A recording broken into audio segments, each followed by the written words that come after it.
তাদের ভ্রান্ত মতদর্শের বিরুদ্ধে জেলায় জেলায় সম্মেলন হবে।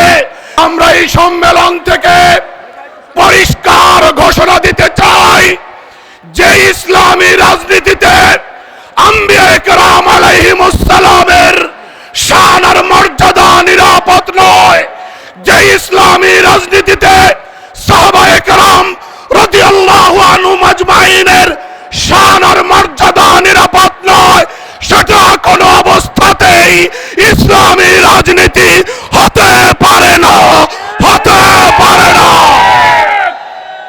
সাথী ও বন্ধুগণ, হযরত রাসূল আকরাম সাল্লাল্লাহু আলাইহি ওয়াসাল্লামের বিরোধিতা করা যেমন জাহান্নামী হওয়ার কারণ, ঠিক তেমনি সাহাবায়ে কেরাম রাদিয়াল্লাহু আনহুম আজমাইনের কর্মপন্থার বিরোধিতা করাও জাহান্নামী হওয়ার কারণ। সূরা নিসা থেকে আমি যে আয়াত কারিমা তেলাওয়াত করেছি, এই আয়াত কারিমা স্পষ্ট বার্তা দিচ্ছে সাহাবায়ে কেরাম সত্যের মাপকাঠি। যারা এই বাস্তবতা স্বীকার করে না, তাদের অধিকার নাই এদেশে ইসলামী রাজনীতি করার।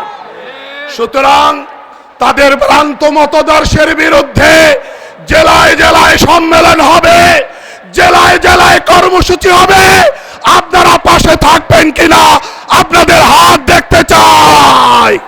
হযরত উলামায়ে কেরাম, বুজুর্গানে দ্বীন, মাশায়েখে এযাম, দূর দূরান্ত থেকে আগত, বিভিন্ন প্রান্ত থেকে আগত নবী প্রেমিক, সাহাবা প্রেমিক, ধর্মপ্রাণ মুসলমান ভাইরা আমার, আজকে নারায়ণগঞ্জের মাটিতে আজমতে সাহাবা নামক যেই কনফারেন্স, আজমতে সাহাবা নামের যেই সম্মেলন অনুষ্ঠিত হচ্ছে, এই সম্মেলন ঐতিহাসিক সম্মেলন। আল্লাহ সবাইকে কবুল করুন, আল্লাহ আজমতে সাহাবা সম্মেলনকে কবুল করুন।